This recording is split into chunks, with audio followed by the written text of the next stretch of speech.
Have you ever wondered how your life would look if you were born into another family? The fluorescent lights in my office were buzzing like a swarm of pissed-off bees that afternoon, the kind of relentless hum that drills into your skull when you're already buried under a mountain of unfinished reports. I was Sarah Jenkins, 42 years old, single mom to a 9-year-old tornado named Tyler, and a marketing coordinator at this mid-sized firm in downtown Chicago, where the coffee tasted like regret and the deadlines felt like personal vendettas. I'd skip lunch again, chasing down a client who was flip-flopping on ad copy like it was a bad blind date, and my head was pounding from the stress that had been building since my divorce 2 years back. One minute I was typing furiously, the next everything tilted, my vision tunneled to black, and I face-planted right onto my keyboard. Coworkers later said it was like watching a slow-motion train wreck, me slumping over, coffee mug tipping, papers flying. When I came to, it was in a sterile hospital room that smelled like bleach and broken promises, and force snaking into my arm and a monitor beeping my heartbeat like some judgmental metronome. The nurse, a kind-faced woman in her 50s named Carla with a name tag that said she'd been at it for 20 years, was checking my chart. "You gave us a scare, hon," she said, her voice soft but matter-of-fact. "Fainted from exhaustion and low blood sugar, probably. We called your emergency contact, your parents. They said they'd head over." I blinked, trying to piece it together, my mouth dry as sandpaper. My parents? In Oak Park, just a 30-minute drive on a good day? I nodded weakly, expecting the door to swing open any second with Mom bustling in, fussing over me like she did when I had the flu as a kid, or Dad grumbling about hospital parking fees. Hours ticked by.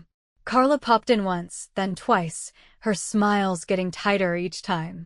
"No word yet?" I asked finally, staring at the Ford drip like it held all the answers. She shook her head. "They mentioned some family commitments, but I figured they'd be here soon." Commitments. The word landed like a gut punch. What could be more important than your daughter collapsing at work? I lay there, the room spinning slowly, replaying the last family gathering, a tense Thanksgiving where Lisa, my younger sister by 3 years, dominated the conversation with tales of her latest real estate flip while I nodded along, hiding the fact that Tyler's school fees were eating my savings. Lisa, the one who'd always been Mom and Dad's favorite, the pretty one with the easy laugh, and the husband who bailed before the ink dried on their mortgage. Me, the workhorse, the one who sent birthday cards and holiday casseroles, but got radio silence when my world fell apart. By evening, Carla was discharging me with a fistful of pamphlets on stress management and a stern warning to take it easy. No visitors. No calls. Just me, hailing a cab back to my modest apartment on the north side, where Tyler was waiting with my neighbor Mrs. Patel, who'd picked him up from school. He threw his arms around me the second I walked in, his small face crumpling. "Mom, are you okay? Mrs. Patel said you had a boo-boo at work." I hugged him back, forcing a laugh that sounded more like a cough. "Just a silly dizzy spell, buddy. Like when you spin too fast on the playground. Pizza tonight." He grinned, the worry melting away as we ordered from Gino's, the delivery guy who knew us by name and always snuck in extra pepperoni. We ate cross-legged on the living room floor, watching some dumb cartoon about talking animals, but my phone stayed dark on the coffee table. No texts. No voicemails. Around 9, after tucking Tyler in with a story about brave knights and dragons, ironic, given how small I felt, I couldn't resist. I grabbed my phone, the screen lighting up my face in the dim kitchen as I opened Instagram. Scrolling mindlessly was my unwind ritual, a peek into lives that looked shinier than mine. And there it was, Lisa's post, time-stamped just after dinner, a photo of their dining table, candlelit and loaded with roast beef, mashed potatoes, and a bottle of red wine that probably cost more than my weekly grocery bill. Mom and Dad were in the frame, smiling like they hadn't a care, and the caption hit me like ice water. Finally, a peaceful family dinner. Grateful for the quiet moments that recharge the soul. Likes from aunts, uncles, old high school friends, 50 already, climbing. No mention of me. No prayers for Sarah, or even a vague, hoping everyone's okay.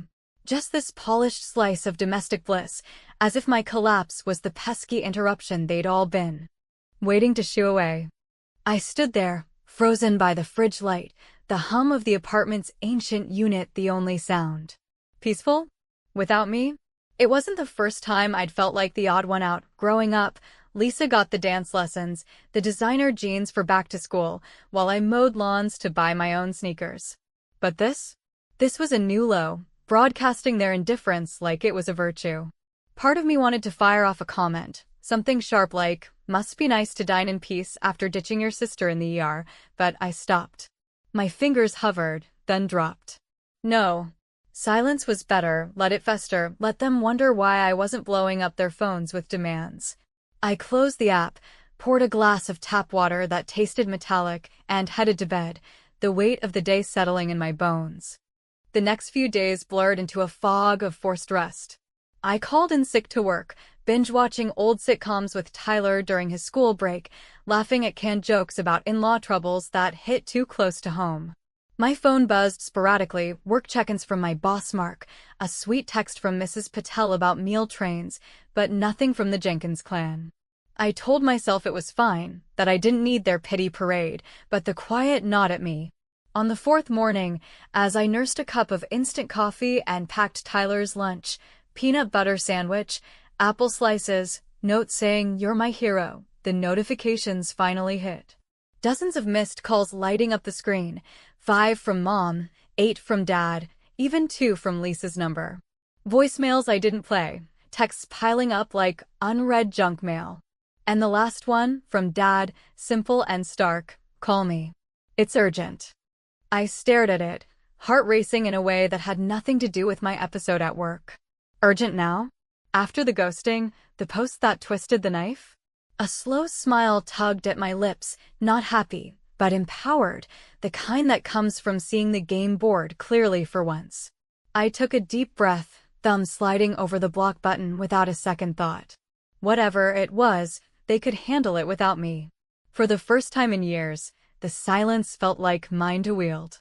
Blocking Dad's number gave me this weird rush, like finally exhaling after holding my breath through a long dive, but it didn't erase the knot in my stomach that twisted tighter every time Tyler asked about the grandparents he barely saw anymore. He was 9, old enough to sense the shift, but young enough to bounce back with a quick game of catch in the park, his laughter cutting through the autumn chill like a lifeline.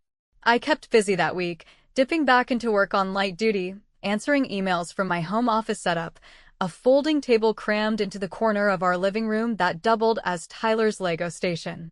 My boss Mark, that guy with the perpetual 5 o'clock shadow and a desk full of golf trophies he never used, texted daily check-ins. "Take it slow, Sarah. No heroics." Heroics. If only he knew the real battle was the one raging in my head, replaying that hospital wait like a bad loop on an old VHS tape.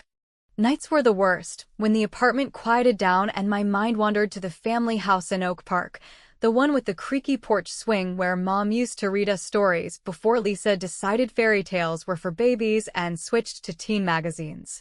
We'd grown up sharing a room, me on the top bunk, always the one fixing the night light when it flickered out, while Lisa hogged the covers and got away with it because she's sensitive.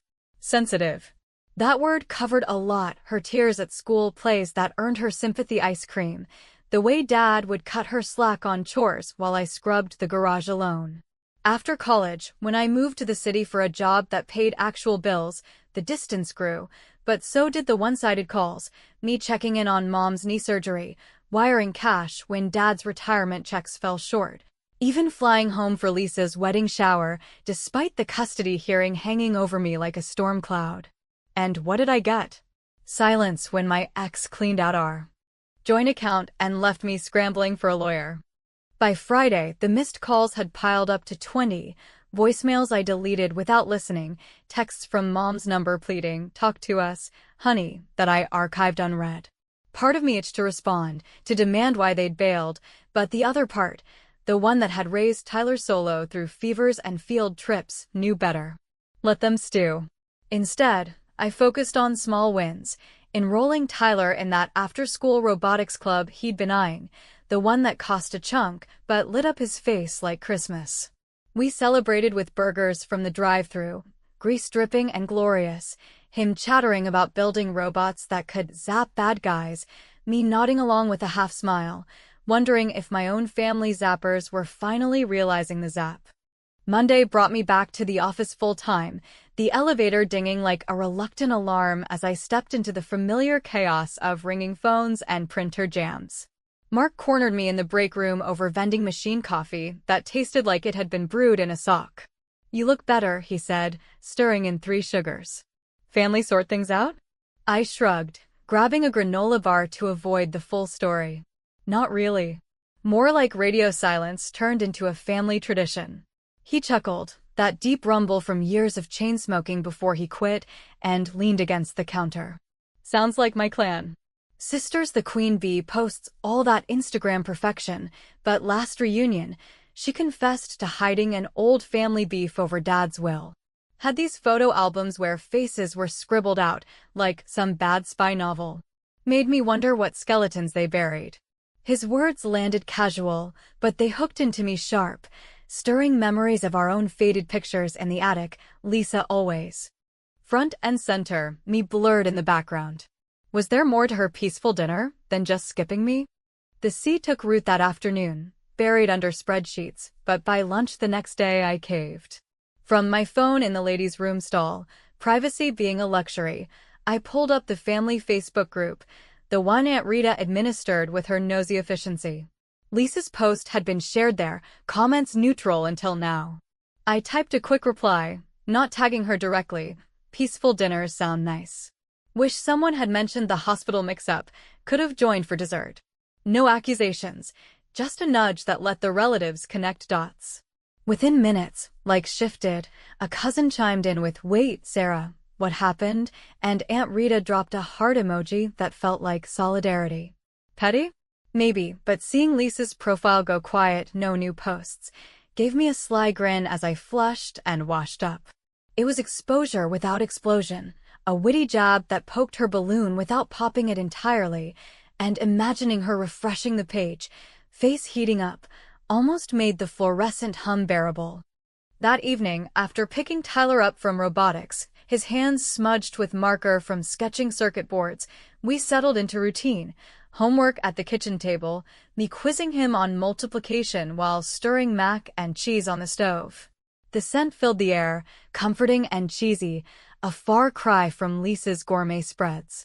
As Tyler shoveled food, declaring it better than robot fuel, the doorbell buzzed, sharp and unexpected. I wiped my hands on a dish towel, heart skipping delivery. "Neighbor?" Peering through the peephole, the porch light caught a familiar silhouette. Dad, standing there with his coat collar up against the wind, hands shoved in pockets, looking smaller than I remembered. He shifted, glancing at his watch, and rang again. My hand hovered on the lock. What in the world was he doing here uninvited? Opening the door to Dad felt like cracking open a door to a room full of old junk you'd meant to sort, but never got around to, dusty, cluttered, and probably hiding a few sharp edges. He stood there on the stoop, the porch light casting shadows under his eyes, his wool coat dusted with the first hints of evening drizzle. "Sarah," he said, voice rough like gravel from too many years yelling at Little League games. "Can I come in? It's about to pour." Tyler peeked from the hallway, curious but wary, and I waved him back to his room with a quick, "Finish your drawing, kiddo." Stepping aside, I let Dad in, the scent of his aftershave, that same old spice from my childhood, mixing with the mac and cheese steam still lingering in the air. He hung his coat on the rack by the door, avoiding my gaze as he shuffled to the living room couch, the one with the faded throw pillows that had seen better days. I stayed standing, arms crossed over my chest like a barrier, the kitchen light behind me throwing my shadow long across the floor. Urgent texts, now a house call? What's this about, Dad? The hospital? Or just checking if I'm still breathing? He rubbed his hands together, a habit from cold stakeouts back in his cop days, and finally looked up. "It's more than that. Your mother's worried sick, we all are.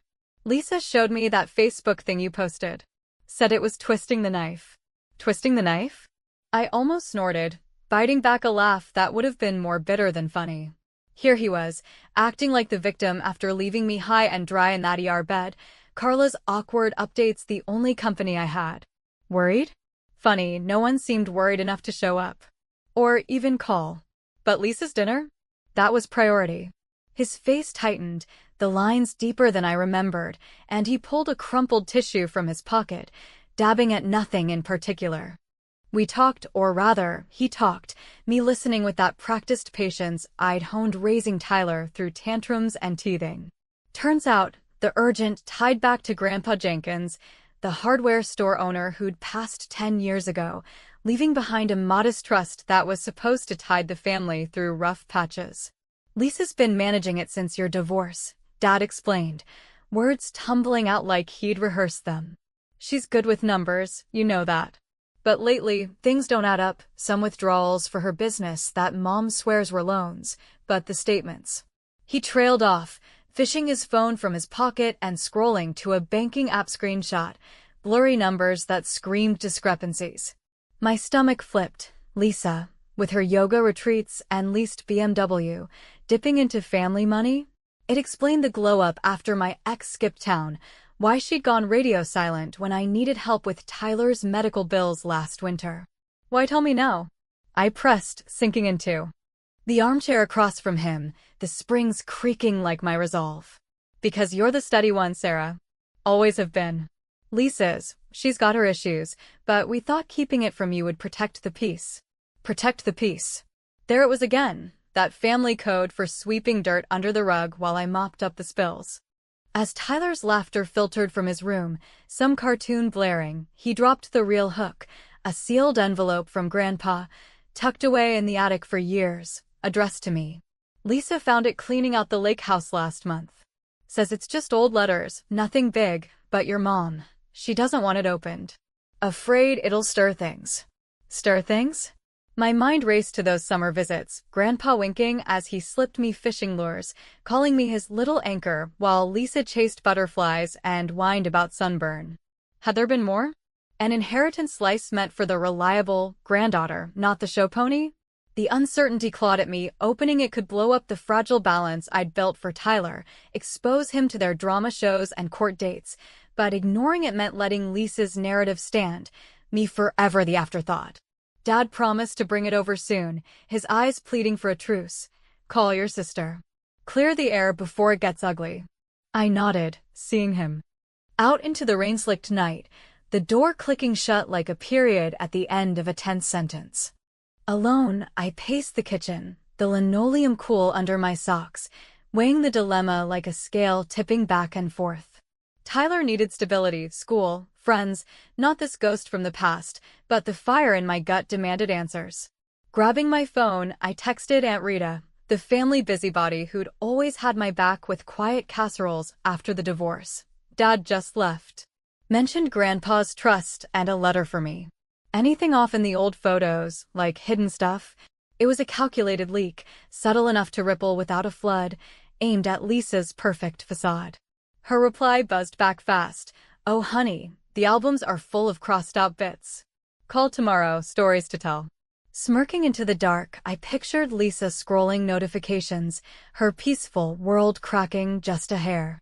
It was revenge wrapped in concern, clever enough to satisfy without full war, and as I locked up for the night, the house felt a tad less haunted. The next afternoon, mid-shift at work, fielding a client call about logo tweaks, my phone vibrated insistently on the desk. Unknown number, but the area code screamed suburbs. I stepped into the hallway, away from the chatter, and answered. Sarah? It's Lisa. We have to meet. Like today. This is bigger than the hospital crap. It's about everything falling apart. Her voice cracked, not the confident lilt from family calls, but raw, edged with something like fear, pulling me right to the brink of whatever bomb she was about to drop. Lisa's call hung in the air like smoke after a kitchen fire, thick and choking, as I stood in the office hallway, the hum of printers and chatter fading to a dull roar behind the closed door. Meet where? I asked, keeping my voice steady even as my pulse hammered. She suggested that Chain Coffee spot off the Eisenhower Expressway, The one with the overpriced lattes and sticky tables, neutral ground halfway between my city grind and her suburban bubble. I agreed, hanging up with a click that felt final, then texted my sitter to cover an extra hour for Tyler. Part of me screamed to bail. Why give her the satisfaction? But the curiosity burned hotter, fueled by Dad's attic envelope bombshell and the nagging sense that my steady role had been a setup all along. I arrived first, snagging a corner booth away from the barista's banter, the scent of burnt espresso mixing with the rain pattering against the windows. Lisa swept in 10 minutes late, her raincoat dripping, that signature bob haircut frizzing at the edges like her composure. She spotted me, hesitated, then slid into the seat across, ordering a skinny vanilla whatever without looking at the menu. "Thanks for coming," she started, but her eyes, usually sharp as tacks, started everywhere but mine. I stirred my black coffee, the spoon clinking like a timer on a bomb. "Spit it out, Lisa." Dad already spilled about the trust mess. "What's falling apart that couldn't wait for a text?" She winced, peeling the lid off her cup, steam curling up like secrets escaping. What poured out next was a torrent I'd half expected, but still hit like a freight train. The trust wasn't just mismanaged.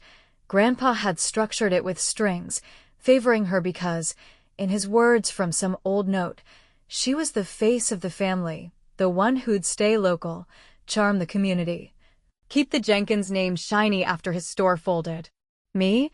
Labeled adventurous, code for the girl who bolted to Chicago post-college, chasing marketing gigs instead of settling with a safe 9-to-5 in Oak Park. "It wasn't personal," she insisted, voice pitching up. "Mom and Dad pushed me to handle it during your divorce chaos. You were a wreck, crying on calls, fighting for Tyler. I thought I was helping." Helping? I bit my tongue on the laugh bubbling up, the one that would have echoed how her help meant radio silence when I begged for a loan last Christmas, or her Instagram flexes while I clipped coupons. Instead, I leaned in, and the discrepancies? Dad showed me the screenshots. "That's not helping, that's dipping into what was supposed to be ours." She crumbled then, admitting to siphoning a few thousand, nothing huge, she swore, just to float her real estate side hustle after her ex-husband drained their accounts and vanished to Florida with some yoga instructor half his age. I was desperate, Sarah. The house payments, the car, and then the hospital call came while we were mid-dinner prep. Mom panicked, said you'd be fine, that it was just stress like always. We didn't think. The words landed soft, but sliced deep, painting me as the fragile one, the hypochondriac sister whose fainting spell was an inconvenience, not a cry from a body pushed to breaking. But the real twist slithered in next. Grandpa's favoritism wasn't random.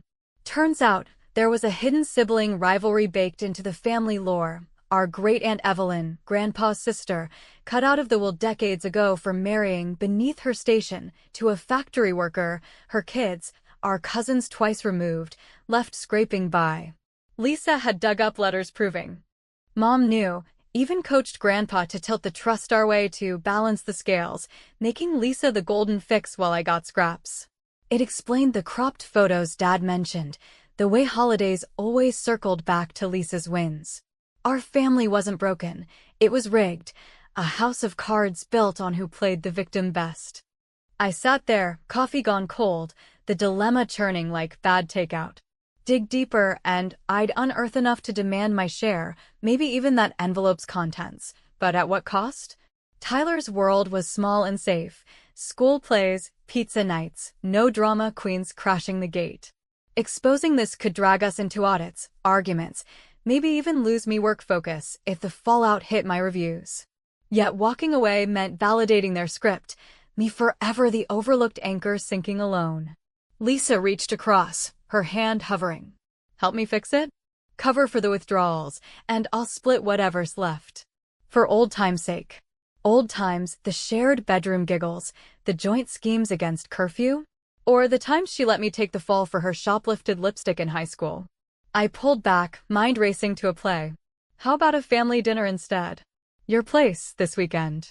Invite everyone, clear the air, hash it out proper." Her face brightened, mistaking olive branch for surrender, but as we parted in the parking lot, rain slicking the asphalt, I fired off an anonymous email to cousin Mike, the accountant type with a grudge against Lisa's showboating, tipping him about the trust oddities. Heard whispers, might want to chat with Dad. No names, just fuel for the fire. Watching her drive off in that leased SUV, probably texting Mom about our productive talk, gave me a wicked chuckle under my breath, revenge served piping hot, disguised as reconciliation, turning her dinner table into a minefield of side eyes and questions. It was satisfying, that subtle sabotage, even if part of me knew it edged toward pettiness, the kind that isolates more than it heals. Back home, Tyler greeted me with a robot drawing, all gears and googly eyes, and we whipped up grilled cheeses, the sizzle drowning my thoughts. As he chattered about school, my phone pinged, an email from Aunt Rita, subject, found this in the attic scan. Attached was a grainy photo of Grandpa's desk, a document peeking from a drawer, while pages, highlighted with Sarah's portion, overlooked no more. My breath caught. This changed the game entirely. That email from Aunt Rita sat open on my phone all night, the scanned photo glowing like a forbidden treasure map, pulling me from sleep more than once as Tyler snored softly in the next room. The highlighted clause stared back to Sarah Jenkins, the steadfast one, a portion equal to her siblings, for the heart that holds the family steady. Overlooked no more. It explained everything, the subtle favoritism, Lisa's quick cash infusions, why Grandpa's hugs at the lake house felt loaded with unspoken pride. But morning brought the crash, excitement tangled with dread, because claiming this meant ripping open the family seam, threads fraying around Tyler's safe little world. I folded laundry on autopilot, Tyler munching toast at the table, oblivious as he sketched more robots. "Mom, can we get that Lego set if I ace my test?" he asked, crumbs flying. I ruffled his hair, forcing cheer. "Deal, champ. But first, grown-up stuff today." Dad's text came mid-morning, a new number, diner on Route 66, noon. "Bring the photo if you have it." The old Route 66 spot, with its neon sign flickering like a heartbeat and booths scarred from decades of heart-to-hearts. I dropped Tyler at school, the drive through Chicago traffic a blur of honks and what-ifs. What if this share was peanuts, or worse, poisoned by strings? What if forgiving meant folding back into their cycle, me the fixer again? Dad was already there when I pulled up, nursing coffee in a corner booth, his face etched with the kind of weariness that comes from carrying secrets too long. He slid a manila envelope across the greasy table as I sat, the waitress, Doris, her badge red, refilling his mug without a word. "The original," he said, voice low. "Lisa doesn't know I have it." "Your mom. She hid it to keep peace. Thought you'd run off like your ex." "Run off?" The accusation stung, painting me as flighty when I'd been the one anchoring through his heart. Scare 5 years back, driving him to appointments while Lisa worked late. We pored over it, the will's fine print confirming my slice, 20,000, enough for Tyler's braces and a buffer against lean months. But Dad's eyes pleaded more than papers. "Use it to bridge, Sarah. Unblock us. Family's all we've got." Bridge? After the hospital abandonment, Lisa's posts like salt in the wound? The dilemma twisted sharp. Cash could ease my load, let me breathe at work without the knot of overtime dread. But reconciliation? That risked Tyler hearing the shouting matches, the blame games that scarred my own childhood. Lisa called then, insistent, her voice spilling from the speaker as Dad winced. "The dinner's tomorrow, everyone's coming. Don't bail, we need to talk trust stuff." Need. Always their need. I hung up mid-sentence, heart-pounding, and pocketed the envelope. "I'll think on it," I told Dad, leaving him with the check and a fog of unresolved tension. The dinner at Lisa's McMansion loomed like a storm front, her texts piling up. "Please, for Mom." I showed, bottle of $2 Chuck in hand, dressed casual in jeans and a sweater that said I wasn't trying too hard. The table groaned under turkey leftovers and sides, aunts and uncles milling like it was any Sunday, but the air crackled, cousin Mike shooting me loaded glances, thanks to my tip-off. Lisa hovered, her smile brittle as she poured wine, Mom chattering about bridge scores to fill the silence. Dad caught my eye, nodding subtly. As plates cleared, I stood, glass raised, the room quieting. To overlooked portions and peaceful dinners, I said, voice steady with a riech. May they finally include the whole family, no ghosts at the table. Confusion rippled, then Lisa's face drained white as Mike pulled out printouts, trust statements I'd anonymously forwarded him that week. Thought we should review this, he said mildly. Discrepancies all over. Chaos erupted soft at first, Mom gasping, Lisa stammering excuses, Dad staring at his napkin. I'd set it up perfect. The mediator I'd consulted quietly ensured an audit, her skim exposed clean. No cops, but full repayment ordered, my share carved out fair. It was revenge distilled, witty, no yelling, just facts landing like dominoes, toppling her throne without me lifting a finger beyond that toast. Satisfying? Hell yes, watching her scramble apologies while I slipped to the kitchen for air. But as I drove home, rain streaking the windshield, the hive faded to hollow. Tyler waited with popcorn and a movie, hugging me tight. How was it, Mom? Eventful, I said, blocking the family chat with a final tap. Weeks on, the check cleared, Tyler got his braces, I tucked away savings, even eyed a better apartment. Work hummed smoother, Mark clapping my back on a promotion whisper. But nights, when the house creaks settle, I scroll to Dad's last voicemail, thumb hovering. Play it? Hear the plea, maybe crack the door? Or let silence be the boundary, the ultimate what if? Family's a puzzle with missing pieces, do you force the fit or walk away wondering?